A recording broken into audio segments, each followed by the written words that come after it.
Hola, ¿qué tal? Buenas tardes. Mi nombre es María del Carmen Trujillo López. Soy alumna de la maestría en Ciencias de la Enfermería de la materia de epidemiología y les voy a hablar acerca de las variables y medidas epidemiológicas.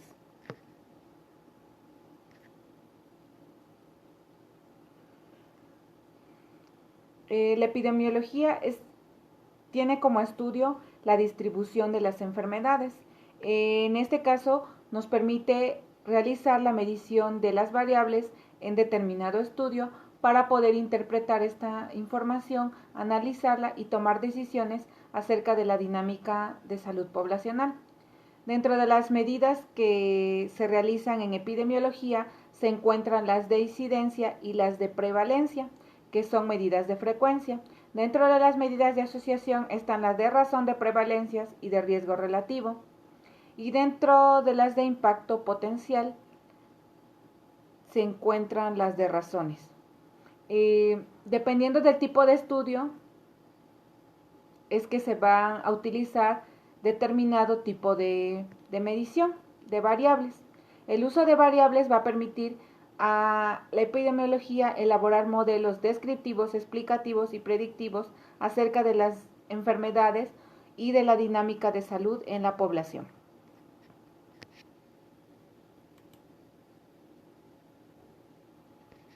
Las variables son características o atributos que pueden medirse de determinados grupos de estudio, personas o situación o tiempo. Asimismo, pueden adquirir diferentes valores dependiendo el contexto en el que se estén analizando. Las variables van a constituir la descomposición de la hipótesis en sus modos más simples.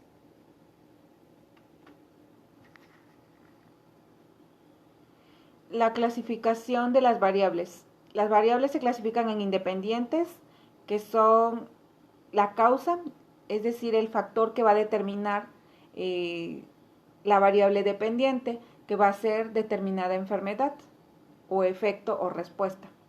Para explicar y analizar las variables se determinan varios modelos, como es el sencillo o puede ser complejo. El sencillo se ocupa cuando una tabla de dos categorías, cuando el grupo persona ha sido expuesto a un solo daño o evento. En cambio, el complejo es cuando la persona, grupo, fue expuesto a más de dos categorías de exposición, a dos o más daños o factores. Las variables deben medirse. A esto le vamos a asignar una calificación para determinar y poder hacer una comparación, ya sea en un mismo individuo, en un grupo o en dos o más poblaciones. Aquí se va a pasar de lo teórico a lo conceptual y de lo conceptual al operativo.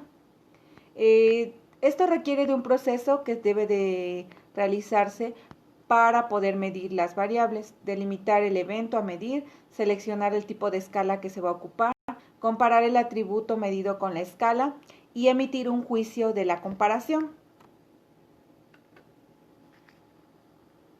Dentro de las escalas de medición tenemos las cualitativas, que son las nominales y ordinales, las cuantitativas, que son de intervalo o de razón. Dentro de las nominales tenemos que aquí vamos a medir la ausencia o presencia de ciertas características, ya sea vamos a clasificar en grupos por sexo, por estado civil o por lugar de nacimiento. Dentro de las ordinales, estas ordenan las categorías según el grado en que los objetos posean ciertas características, tales como la escala del dolor o una enfermedad que pueda ser leve o severa. Dentro de las escalas de medición cuantitativas, dentro de las de intervalo, vamos a medir la magnitud de la distancia relativa entre las categorías, tal como el caso de la escala de Celsius de la temperatura o la escala del coeficiente intelectual.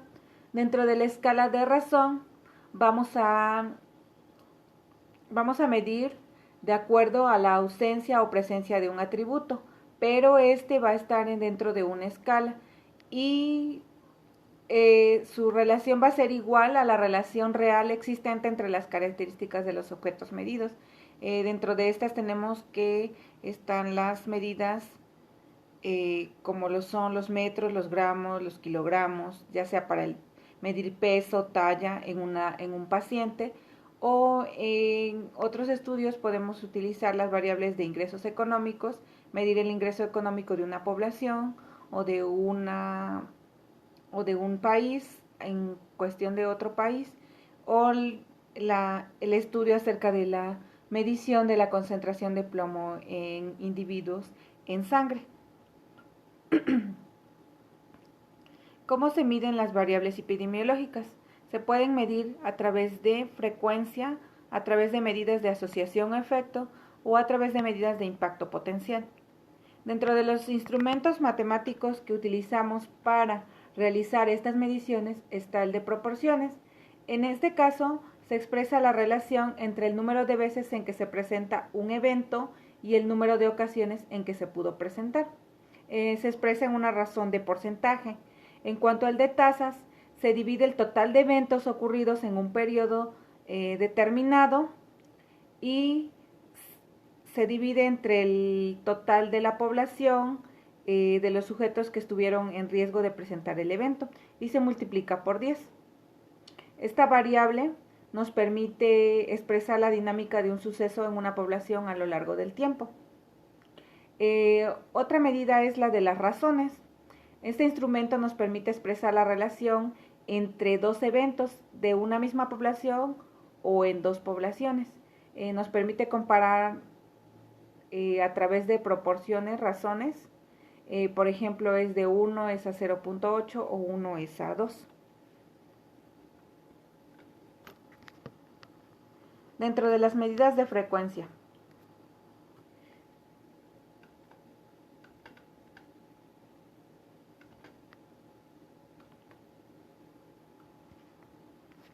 Dentro de las medidas de frecuencia de los eventos de salud nos permite realizar comparaciones, ya que aquí vamos a medirlo, como su mismo nombre lo dice, la frecuencia.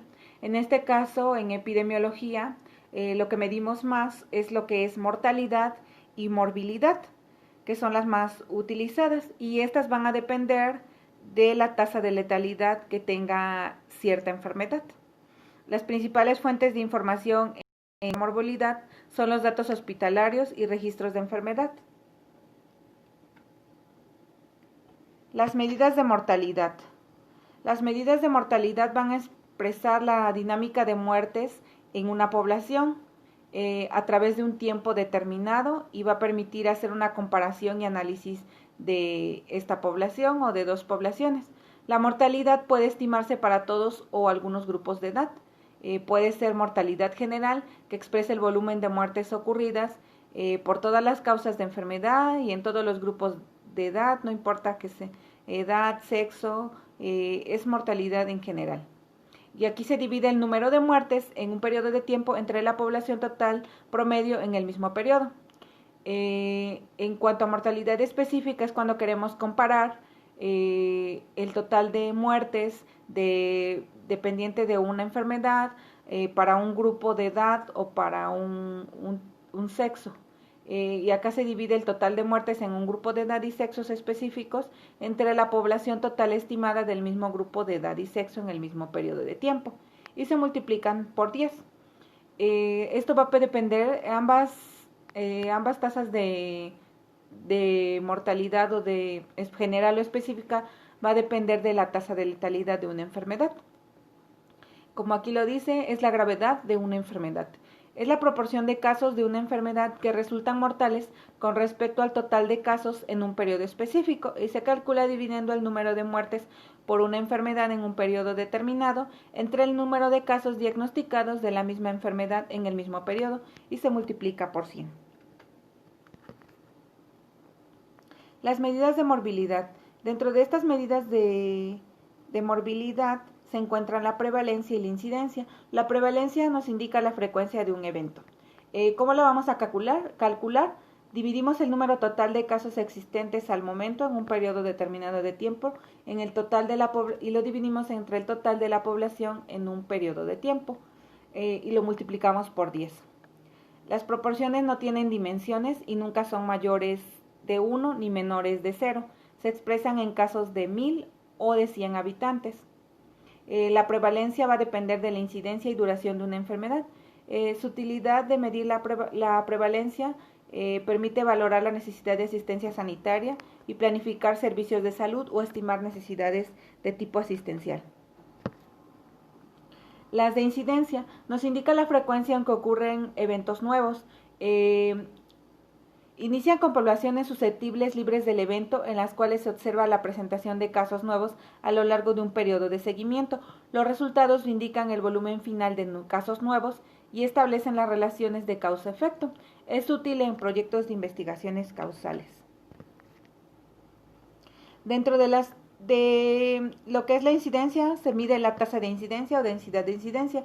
Esta se obtiene dividiendo el número de casos nuevos entre la suma de todos los periodos libres de la enfermedad durante el periodo definido en el estudio tiempo-persona. El número de individuos que pasan de un estado sano al estado enfermo va a depender de 3 factores: el tamaño de la población, la amplitud del periodo de tiempo, el periodo en el que estemos estudiando cierta enfermedad o cierto factor que determina cierta enfermedad, y la patogenosidad de la enfermedad en la población.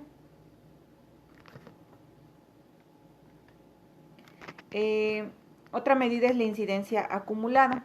Esta nos permite medir la proporción de individuos de una población que desarrollarían una enfermedad si todos sus miembros fuesen susceptibles a ella y ninguno falleciese a causa de otras enfermedades. Es decir, aquí vamos midiendo los casos nuevos positivos y los vamos agregando a los casos que ya se encuentran acumulados.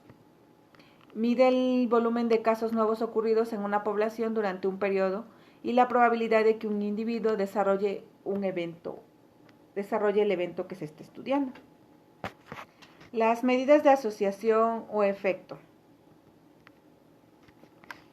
Dentro de estas medidas de asociación y efecto nos permiten realizar inferencias causales.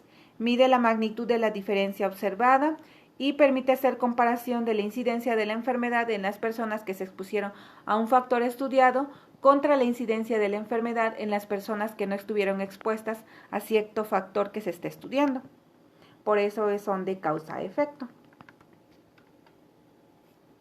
Los tipos de medidas de asociación. Las medidas de diferencia. Estas van a expresar la diferencia que existe en una misma medida de frecuencia entre dos poblaciones. Por ejemplo, se va a restar la frecuencia de enfermar o morir de un grupo expuesto, se le va a restar la frecuencia de enfermar o morir en el grupo no expuesto y se va a multiplicar por 100. Si su valor es igual a 0, no hay asociación o su valor es nulo. Si su valor es mayor a 0, nos va a indicar una asociación negativa. Si su valor es una asociación positiva, y si su valor es menor a 0, nos va a indicar una asociación negativa. Dentro de los tipos de medidas de asociación se encuentran las medidas de razón. Las medidas de razón cuantifican las discrepancias en la ocurrencia de una enfermedad en grupos que difieren en la presencia o no de cierta característica. Las razones que con mayor frecuencia se calculan son las del segundo tipo, cuando una razón puede calcularse tanto para 2 eventos en una misma población como para un solo evento en 2 poblaciones. Se divide la frecuencia del grupo expuesto entre la frecuencia del grupo no expuesto. La razón va a representar cuántas veces más ocurrirá un evento en el grupo expuesto al factor comparado con el grupo no expuesto. Y de aquí se dice que si el valor es igual a 1, no hay ninguna asociación. Si el valor es menor a 1, indica una asociación negativa. Se puede decir que la población está protegida. Si el valor es mayor a 1, indica una asociación positiva. Entonces podemos decir que hay un factor de riesgo que predispone a la población a sufrir cierta enfermedad. Otra medida es la razón de densidad de incidencia. Esta nos va a permitir identificar la velocidad con la que se pasa del estado sano al enfermo, dependiendo si se expuso a un factor o no. La razón de incidencia acumulada o riesgo relativo. Compara el riesgo de enfermar del grupo de expuestos con el riesgo de enfermar del grupo no expuestos en cuanto a lo que es incidencia acumulada. Aquí comparamos el riesgo puede ser en porcentajes o en medidas a través de gráficas de barras, mirando la acumulación o a través de histogramas que nos permiten medir la frecuencia acumulada. La razón de prevalencias. La razón de prevalencias es útil en estudios transversales y se calcula de forma similar a la estimación del riesgo en los estudios de cohorte. Si la duración del evento que se está estudiando es igual a para expuestos y no expuestos, la razón de prevalencias puede ser buen estimador de la velocidad con la que se pasa del estado sano al enfermo. La razón de productos cruzados. Se estima en los estudios de casos y controles, donde los sujetos que se eligen por la presencia o ausencia de una enfermedad, desconociéndose el volumen total de la población. Y aquí pues no es posible calcular la incidencia de la enfermedad. Aquí se encuentran las terceras medidas, que son las de impacto potencial. Dentro de estas está el riesgo atribuible o fracción etiológica. Casi no se utiliza lo que es el concepto fracción etiológica. Se utiliza más el de riesgo atribuible. Dentro del riesgo atribuible se dice que es cuando el factor de exposición produce un incremento en el riesgo, o sea, mayor a 1. Toman valores entre 0 y 1 e indican la importancia relativa de la exposición al factor en estudio con relación al total de eventos. Ese es el riesgo atribuible proporcional en el grupo expuesto. Este se estima haciendo una resta y luego una división. Se le resta a la densidad de incidencia en expuestos, se le resta la densidad de incidencia en no expuestos y esta se divide entre densidad de incidencia en expuestos y esta va a ser igual a la razón de densidad de incidencia.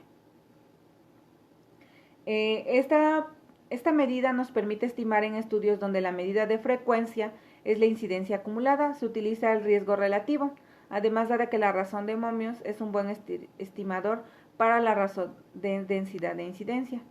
El riesgo atribuible proporcional en el grupo expuesto también permite estimar los estudios de casos y controles. El riesgo atribuible proporcional en la población blanco. Esta se va a proyectar hacia la población total. No nos vamos a referir nada más a un grupo expuesto, sino nos vamos a referir a la población total. En esta nos vamos a referir a la población total. En este caso, es una proyección del riesgo atribuible proporcional de expuesto hacia la población total y los resultados que se obtienen en el grupo de expuestos se extrapolan hacia la población blanco, estimando el impacto de la exposición a nivel poblacional. El riesgo atribuible proporcional en la población blanco nos permite estimar para estudios de cohorte donde se estima la incidencia acumulada o en estudios de casos y controles donde se estima la razón de momios. En este último caso se puede utilizar la prevalencia de exposición en los controles para estimar la prevalencia en la población blanco o población de referencia. Al realizar estas mediciones vamos a poder obtener ciertos escenarios posibles. Si hay un riesgo alto y una prevalencia de expuestos alta, se dice que la reducción del riesgo de la enfermedad es de alto impacto, o sea que estamos reduciendo el riesgo de la enfermedad. Cuando el riesgo es bajo y la prevalencia de expuesto alta, suprimir el factor de riesgo tiene impacto moderado, pero es notable en el grupo de expuestos. Cuando el riesgo es alto, pero la prevalencia de expuestos baja, la eliminación del factor de riesgo tiene un impacto bajo, tanto para la población blanco como la población de expuestos. El factor no está determinando la incidencia de casos. Cuando el riesgo es bajo y la prevalencia de expuestos es baja, pues el factor no es una prioridad que preocupe a la salud pública, ya que su impacto va a ser bajo tanto en la población blanco como en la población de casos expuestos. Otra medición de este tercer tipo es la de fracción prevenible. Dentro de está relacionada con factores que van a producir la disminución en el riesgo. Existen dos modalidades, la cual es la fracción prevenible poblacional y la fracción prevenible entre expuestos. Se aplica cuando a partir de las medidas de asociación se obtienen factores protectores o negativos. En el caso de la fracción prevenible poblacional es la fracción de casos potenciales que serían prevenibles o evitados si existiera la exposición entre la población. Es decir, que están expuestos a un determinado factor que los predispone a que se enfermen de determinada enfermedad. Y la fracción prevenible para los expuestos es la proporción de casos expuestos potenciales que realmente se evitarían si la población se expusiera al factor protector. En este caso podemos aplicar el concepto de lo que son las vacunas, ya que nos permite prevenir enfermedades. Dentro de las conclusiones tenemos que las variables epidemiológicas nos permiten determinar el estado de salud de una población, de un grupo, de una familia. Y nos permite conocer el por qué se están enfermando las personas. Nos permite predecir y elaborar una hipótesis dependiendo para conocer el agente o el modo de transmisión que favorece cierta enfermedad. También nos permite determinar una asociación causal entre la enfermedad y una característica o factor extrínseco o intrínseco, ya sea por parte de la persona o por parte del ambiente. También favorece el análisis de los riesgos asociados y predecir el ambiente epidemiológico de una enfermedad.